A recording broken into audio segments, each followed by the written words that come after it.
The glass ceiling, rising above betrayal. Part 1. The fall. The email came at 3:17 a.m.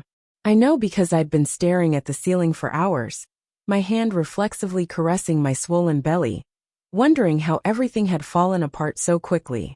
Miss Henderson, I regret to inform you that after careful consideration, we've decided to pursue a different direction with the Marshall account.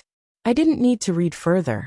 David had gotten the promotion, my promotion, despite the fact that I'd brought in the Marshall account single-handedly, despite working 80-hour weeks throughout my first trimester, fighting through morning sickness in client meetings, despite the fact that I'd earned it. But it wasn't just the promotion. 3 hours earlier, I'd found the text messages on Mark's phone while he slept peacefully beside me. Messages to his ex, planning their new life together. The same ex he'd sworn was ancient history, when I'd first felt insecure about their friendship. She's just going through a hard time, he'd said. We're just friends, Ellie. Don't be ridiculous. I wasn't being ridiculous. I was being betrayed. By my husband of 5 years and by Garson and Reed, the firm I'd devoted my entire career to. Sleep wouldn't come that night. I watched the digital clock on my nightstand count the minutes until dawn, each passing hour cementing my new reality. By the time the sun began to filter through our bedroom blinds, expensive custom blinds that Mark had insisted we needed, I had read and reread every message between him and Vanessa going back 6 months. I miss you. This isn't how it was supposed to be. I know. I made a mistake marrying her. What about the baby? It wasn't planned. I never wanted kids, you know that. Each word was a knife. But I kept reading, needing to understand the full extent of their betrayal. They had weekend getaways planned for when Mark told me he was on business trips. They had inside jokes about me, about my pregnancy. They had discussed which of our things he would bring when he left. Apparently, he had strong opinions about keeping our handcrafted dining table that we'd bought on our honeymoon in Bali. At 6:30 a.m., I walked to the kitchen and mechanically prepared a pot of coffee, the rich aroma turning my stomach. Morning sickness had mostly subsided by this point in my pregnancy, but today the nausea returned with a vengeance. I gripped the edge of our marble countertop, another of Mark's must-haves when we renovated last year, and took deep breaths. The familiar sound of Mark's alarm drifted from our bedroom, followed by the creaking of the mattress as he got up. I poured a cup of coffee and placed it at his usual spot at the kitchen island, adding the precise amount of cream he preferred. One last normal moment before everything changed. Morning, he mumbled as he entered, his dark hair disheveled from sleep, eyes still puffy. He reached for the coffee without looking at me, taking a long sip before finally noticing my expression. What's wrong? I know about Vanessa, I said, my voice steadier than I expected. I saw your messages. Mark froze, cup halfway to his lips. For a brief moment, I saw panic in his eyes, quickly replaced by resignation, and finally, most painfully, relief. I was going to tell you, he said, setting down the cup. After the baby. How considerate, I replied, the bitterness seeping through despite my attempts to stay calm. When exactly after the baby? When I was recovering from childbirth. When I was up all night with a newborn. I never wanted a baby, Ellie. You knew that. This just accelerated things. Accelerated. My voice sounded foreign to my own ears. What things exactly? I was going to wait until after you had the baby. I'm not a monster, he said, his tone suggesting I should be grateful for this small mercy. But he was. He absolutely was. The kind of monster who waits until his wife is 7 months pregnant to abandon her. The kind who'd been secretly transferring money out of our joint accounts for months. As I would later discover. I'll support the baby financially, he said magnanimously, as though offering me a generous favor. But Vanessa and I. Stop. I held up my hand. I don't want to hear her name. He sighed, running his fingers through his hair. A gesture I had once found endearing. Can we please be adults about this? I didn't plan for this to happen, but Vanessa and I have history. We were together for 4 years before you and I met. And you've apparently been together again for the past 6 months, while married to me. While I've been carrying your child. My hand instinctively moved to my belly, where our daughter gave a strong kick, as if in solidarity. Not physically, he clarified, as if that made it better. We haven't slept together. Is that supposed to comfort me? That you only emotionally cheated on your pregnant wife? His face hardened. Look, I don't want to argue. I'm going to pack some things and stay at Jason's for a few days. Give us both some space to figure this out rationally. Jason knows about this? The betrayal widened. Jason and his wife Kim had been our friends, my friends since college. He's my best friend, Ellie. And he's not taking sides. But of course he was. They all were.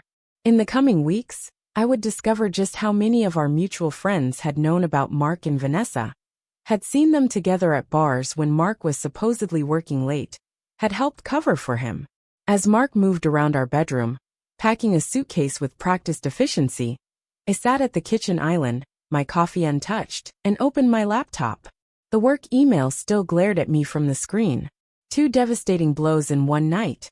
The promotion to Vice President of Client Services at Garson & Reed had been as good as mine. Charles Garson himself had hinted at it during our last performance review. The Marshall account sealed the deal, he'd said with a wink. Just keep up the good work until the official announcement.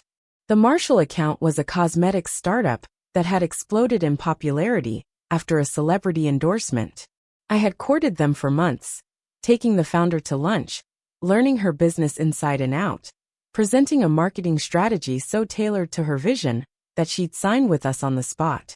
It was the biggest new client Garson & Reed had landed in years. And now David Matthews was getting credit for my work. David with his Ivy League connections and golf games with Charles. David, who had joined the company 3 years after me, but had somehow always been seen as my senior. David, who had once asked me to get him coffee during a client meeting, mistaking me for an assistant despite the fact that I had organized the meeting. I opened a new email and began typing. Mr. Garson, I was surprised to learn that David Matthews will be handling the Marshall account and receiving the VP promotion, given my extensive work in securing this client. Could we discuss this decision and the reasoning behind it? Ellie Henderson. Short professional, giving him a chance to explain. I hit send before I could second-guess myself, then closed my laptop. I had more immediate concerns, like the fact that my husband was leaving me for his ex-girlfriend while I was 7 months pregnant, and I had just lost the promotion that would have given me the financial security to handle this unexpected single motherhood. Mark emerged from the bedroom with a large suitcase and a garment bag. I'll call you in a few days, he said, not quite meeting my eyes. We can talk about the logistics then. The house, finances, custody arrangements. Just go, I whispered, unable to look at him anymore. After he left, the silence in our 3,000 square foot downtown Chicago condo was deafening. We had bought it 2 years ago, stretched our budget to the limit, because Mark insisted we needed to be in this building, in this neighborhood. The mortgage payments were steep, manageable with our combined incomes, but potentially catastrophic on just mine, especially without the bump in salary the VP position would have provided. That night, lying alone in our bed, my bed now, I felt something shift inside me. Not the baby, though she was restless too. Something deeper. The crushing weight of betrayal crystallized into something hard and clear. A resolve. I was angry, God, was I angry? But for the first time in my life, I channeled it into something productive. I stayed up all night making lists, plans, phone calls to the few friends I could truly trust. By morning, I had 3 columns on a legal pad. Immediate needs, short-term goals, and long-term vision.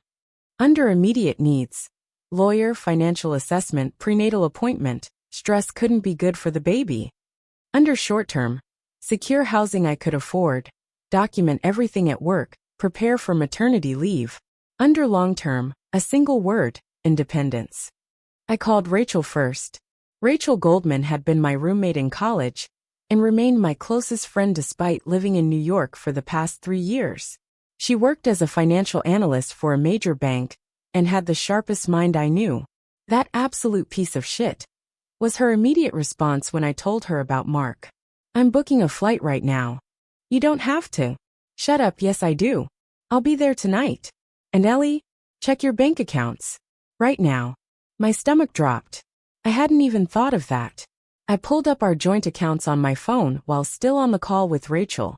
Our main checking account, which should have had around $15,000, now had $3,721. He cleaned it out, I said, my voice hollow. Check the savings. Our emergency fund, which had contained nearly $50,000, was now at $12,000. That son of a bitch, Rachel hissed. That's illegal. He can't just take marital assets like that, especially when you're pregnant. He left some, I said, as if that made it better. Probably so he can claim he didn't completely clean you out. Ellie, listen to me. You need to call a lawyer today. Right now. And you need to freeze any joint credit cards before he maxes them out. I spent the next hour on the phone with banks, credit card companies, and finally, a divorce attorney recommended by a colleague.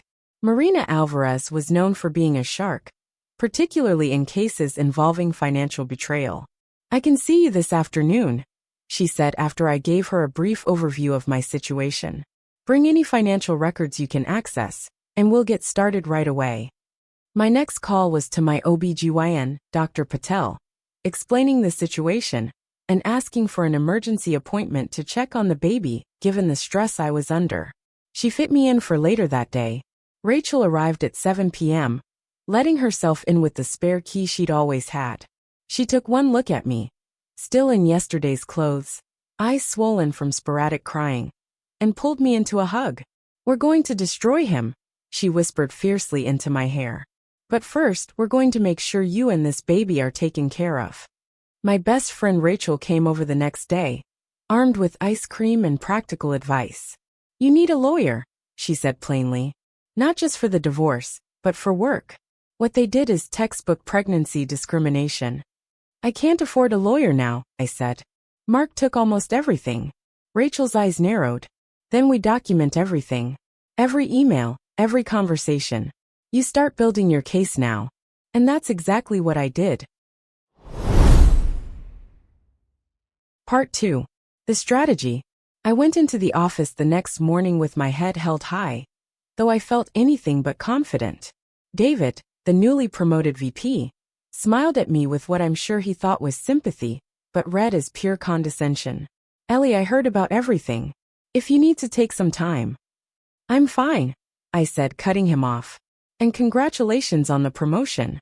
His smile faltered slightly. Thanks. Look, I know you were in the running too.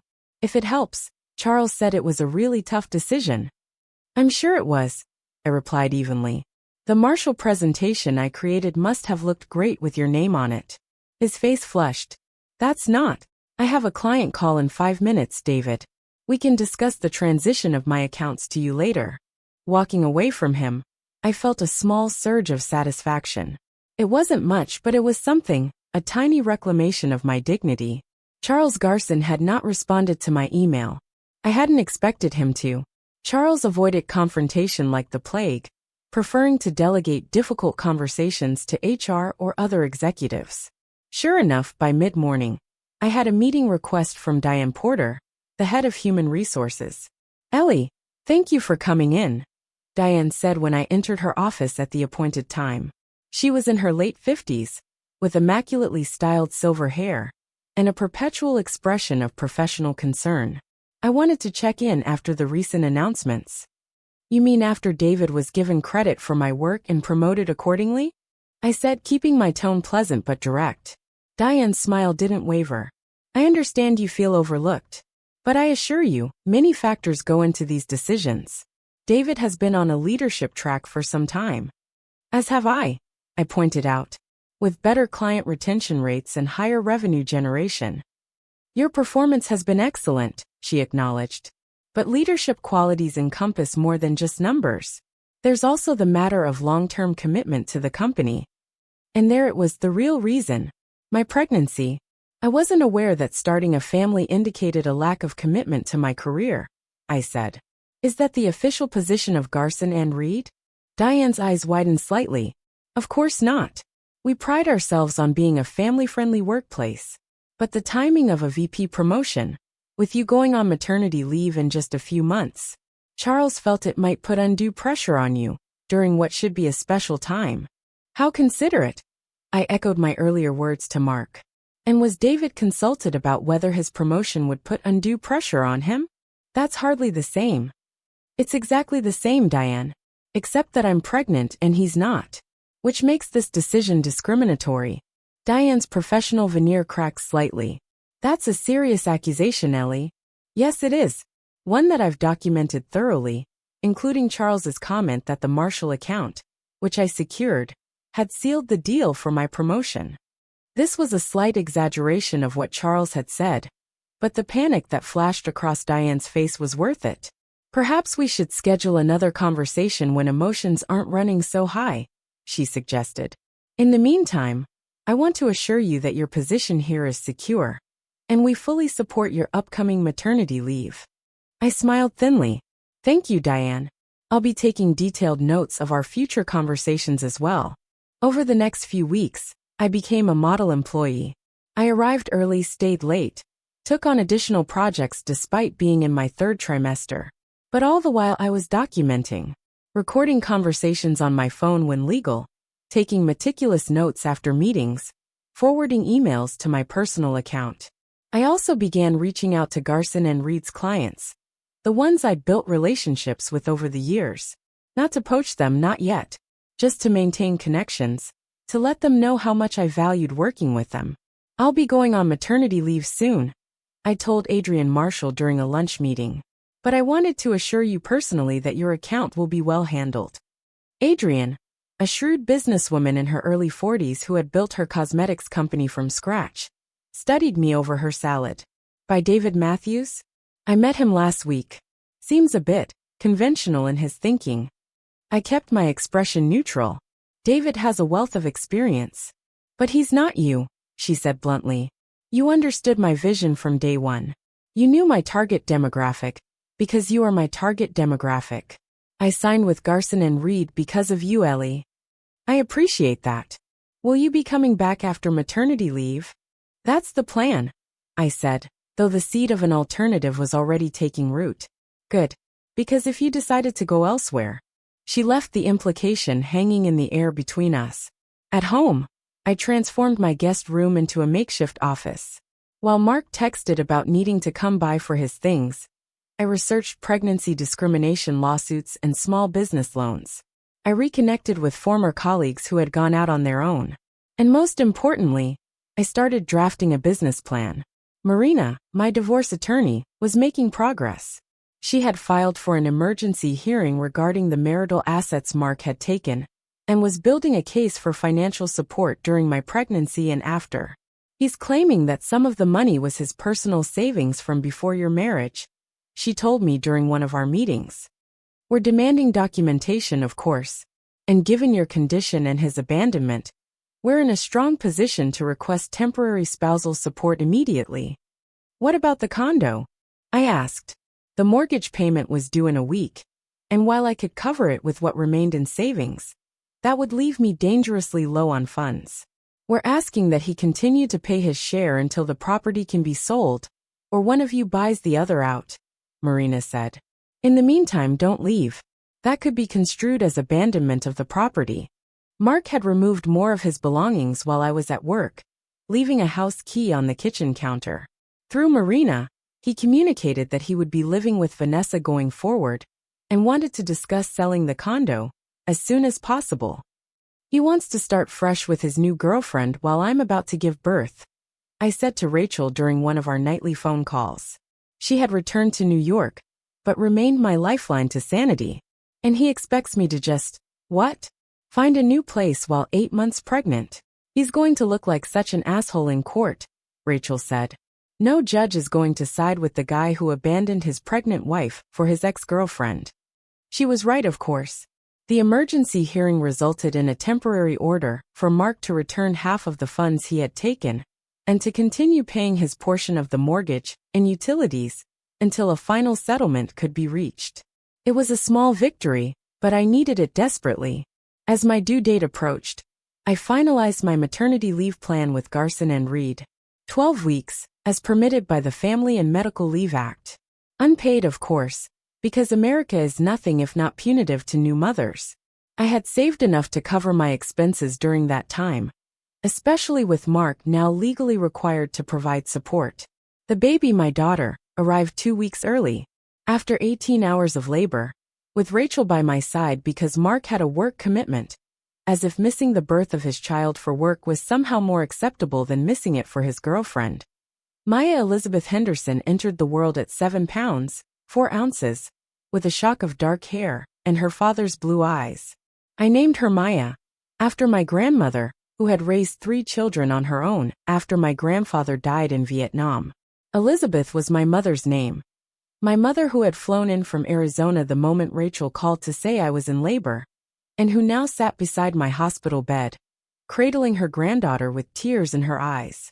"She's perfect," my mother whispered. "And you're going to be an amazing mother, Ellie. You've always been stronger than you know." Mark arrived the following day, awkwardly bearing a bouquet of flowers and a pink teddy bear that screamed hospital gift shop. He stood at the foot of my bed, shifting his weight from one foot to the other. "She's beautiful," he said, looking at Maya with an expression I couldn't quite decipher. "She looks like you. She has your eyes," I replied, surprising myself with how steady my voice was. The sight of him no longer sent pain shooting through my chest. Instead, I felt a strange detachment, as if he were a character in a movie I'd seen long ago. "Can I hold her?" I nodded, and he carefully took Maya from my arms, his movements stiff and uncertain. She squirmed, her tiny face scrunching up before relaxing again. "Support her head," I said automatically. "I know," he replied, though he adjusted his hand position slightly. We sat in uncomfortable silence for a few minutes, the beeping of hospital equipment the only sound. Finally, he cleared his throat. "Vanessa and I would like to have her over sometimes when she's older. We have a spare room that could be a nursery." The casual cruelty of this statement, mentioning Vanessa in this moment, planning my daughter's time in their home, while I was still recovering from childbirth, should have hurt. Instead, it crystallized something for me. Mark wasn't just selfish, he was oblivious, completely blind to the impact of his actions on others. "We'll follow whatever custody arrangement the court decides is appropriate," I said formally. "Marina is preparing our proposal now." His expression tightened. "There's no need to be difficult about this, Ellie. I want to be part of her life. As you should be. You're her father. But you don't get to dictate the terms anymore, Mark. Not of our divorce, not of our co-parenting relationship, not of anything. This isn't just about you and me. You're right. It's about Maya now. And I will do whatever it takes to make sure she grows up feeling secure and loved, not caught in the middle of her parents' drama." I held out my arms, and after a moment's hesitation, he returned our daughter to me. "I think you should go now. We're both tired." As he left, I looked down at Maya's sleeping face and made a silent promise. I would build something better for us. Something that wasn't dependent on a man who could walk away without looking back, or a company that saw my motherhood as a liability. I took the full 12 weeks of maternity leave, which Garson and Reed reluctantly granted, probably fearing the lawsuit they suspected was coming. During those 12 weeks, while learning to be a mother, the hardest job I'd ever had, I also laid the groundwork for my new company. Part 3. The groundwork. Motherhood was a crash course in efficiency, with Maya demanding attention every 2 to 3 hours around the clock. I learned to accomplish more in 20-minute increments than I had previously managed in full workdays. Breastfeeding sessions became conference calls, with my phone on speaker and Maya nestled against me. Nap times transformed into intensive work sessions, my fingers flying over the keyboard the moment her eyes closed, drafting business plans, researching market opportunities, creating financial projections. Rachel helped me build a website. My former colleague Sam, now a freelance graphic designer, created my branding materials. My college roommate Jessica, who'd gone on to become a successful business attorney, reviewed contracts and provided legal advice at friend rates. Henderson Consulting, Jessica mused during one of our video calls, Maya sleeping in the carrier on my chest. Simple, professional, memorable. I like it. Do you think it's too obvious, though? I asked. Garson and Reed might try to claim I'm poaching clients. Your non-compete only covers direct solicitation while employed by them, Jessica reminded me. As long as you don't approach their clients until after you've left, you're in the clear. And even then, if the clients choose to follow you of their own accord. She left the implication hanging. We both knew that several of Garson and Reed's clients had expressed dissatisfaction with David's handling of their accounts in my absence. Adrian Marshall had even called me directly, ostensibly to congratulate me on the baby, but mostly to complain about the new direction David was taking her campaign. He doesn't understand my brand at all, she had fumed. Everything he proposes is generic, safe, boring. I didn't build this company by being any of those things. I had carefully avoided making any promises or suggestions, simply listening sympathetically. But we both knew what was being left unsaid. The divorce proceedings were moving forward, slower than I would have liked but steadily. Mark had initially balked at my requests for child support and a fair division of assets, including my share of the equity in our condo. She's being unreasonable. I overheard him saying on the phone one day when he came to see Maya. The market's down right now. We'd take a loss if we sold. I didn't point out that his urgency to sell had apparently evaporated once he realized he'd have to split the proceeds with me. Instead, I documented everything, passing along his comments to Marina, who used them to strengthen our position. My mother stayed for 6 weeks, an unexpected blessing. She cooked, cleaned, rocked Maya when I needed to shower or sleep, and offered the kind of practical wisdom that only comes from having raised children herself. "He'll try to make you feel guilty," she said one evening as we sat on the balcony, watching the Chicago skyline light up against the darkening sky. "For working, for not working, for moving on, for not moving on fast enough. Don't let him." "I don't care what he thinks anymore," I said, surprised to find it was mostly true. She patted my hand. "Good. That's the first step." As my maternity leave neared its end, I faced the decision I'd been building toward all along. Return to Garson and Reed, where I'd been sidelined and undervalued, or take the leap into entrepreneurship with a newborn depending on me. The deciding factor came in the form of an email from Charles Garson himself, sent a week before I was due to return. "Ellie, looking forward to having you back in the office. We've reorganized some accounts during your absence, and David will be briefing you on your new client roster upon your return. We value your contributions and are confident you'll continue to be an asset to the team in this adjusted role." Charles. Adjusted role. The implication was clear. I was being demoted without the formality of a title change. My major accounts had been reassigned, and I would be starting over with smaller, less prestigious clients. It was a power move, designed to remind me of my place in the hierarchy. I read the email twice, then forwarded it to Jessica with a single question. "Constructive dismissal?" Her response came within minutes. "Maybe not quite, but definitely documentation for a discrimination claim. Are you ready?" Was I?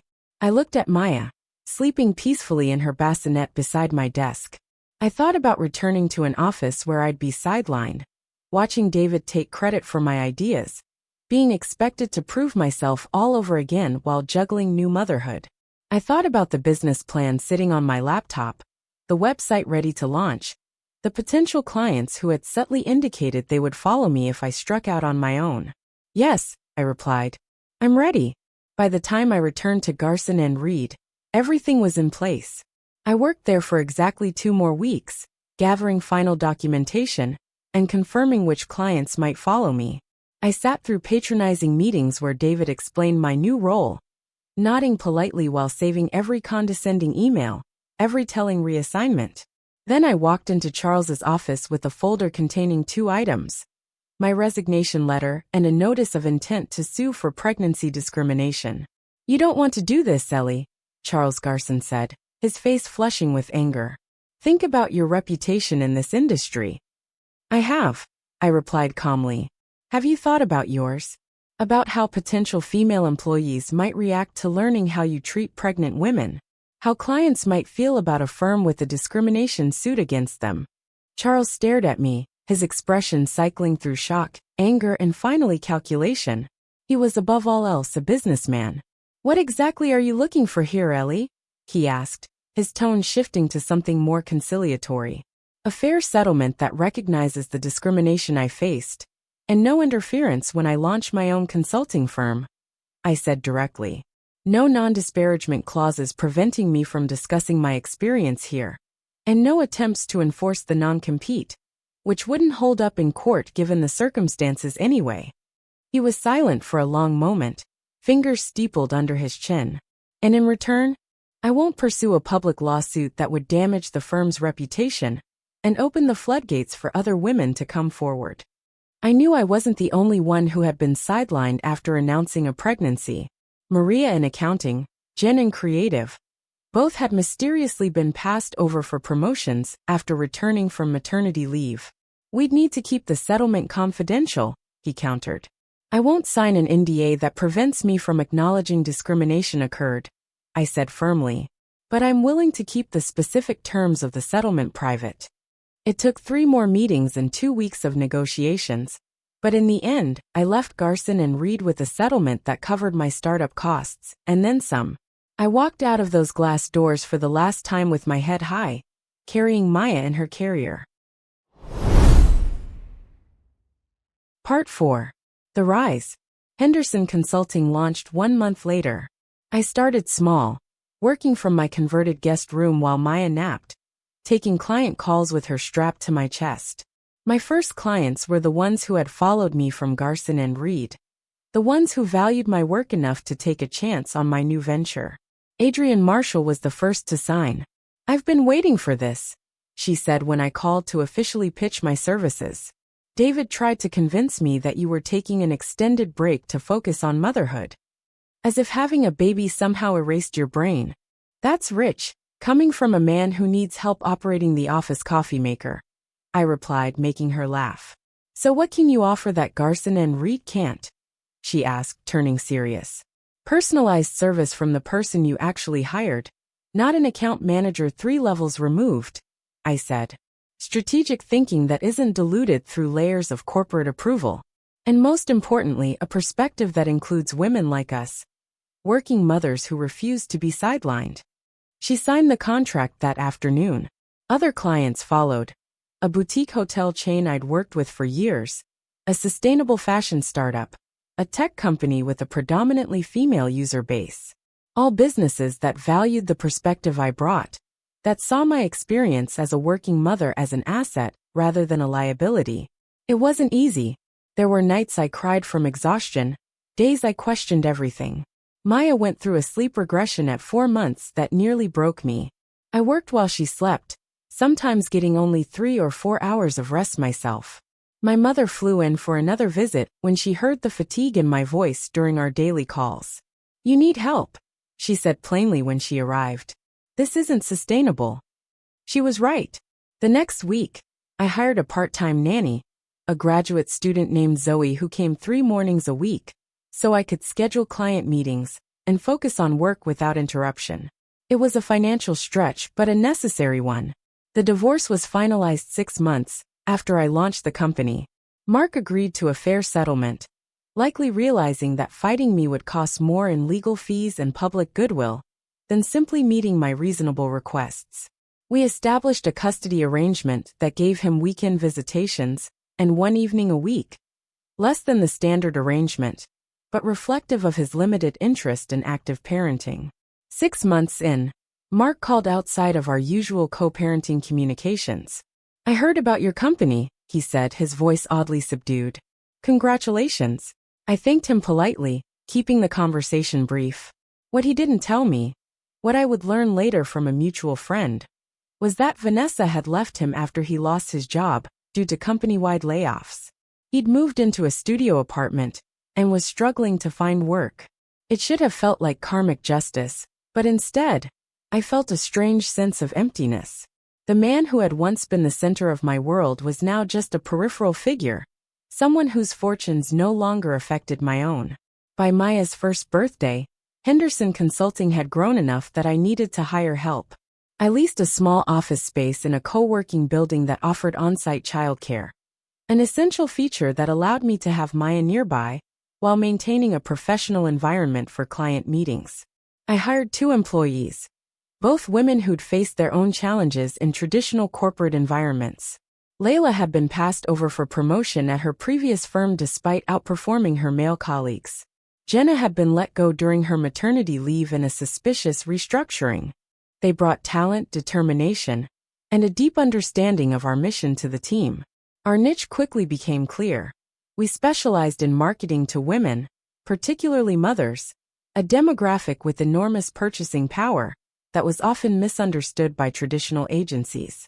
Our campaigns resonated because they were created by women who lived the experiences of our target audience. No more commercials where mothers smile placidly while cleaning up after everyone, I declared in our first full team meeting. No more products marketed to women through fear and insecurity. We sell through authenticity, empowerment, and genuine understanding of women's lives. This approach resonated not just with our clients, but with the market. Our campaigns achieved higher engagement rates, better conversion metrics, and more positive consumer feedback than industry standards. Then something unexpected happened. A case study I'd written about one of our clients went viral on LinkedIn. It detailed how we'd helped this small, women-owned business increase their revenue by 200% through targeted digital marketing strategies that specifically addressed the pain points of working mothers. Within 24 hours, the post had been shared thousands of times. By the end of the week, I'd been contacted by 3 industry publications requesting interviews about our revolutionary approach to marketing to mothers. Revolutionary, as if treating mothers as complex human beings with purchasing power and decision-making authority was some groundbreaking concept. They're missing the point, I complained to Layla after my 3rd interview request. This shouldn't be revolutionary. It should be basic respect for a demographic that controls over 80% of consumer purchasing decisions.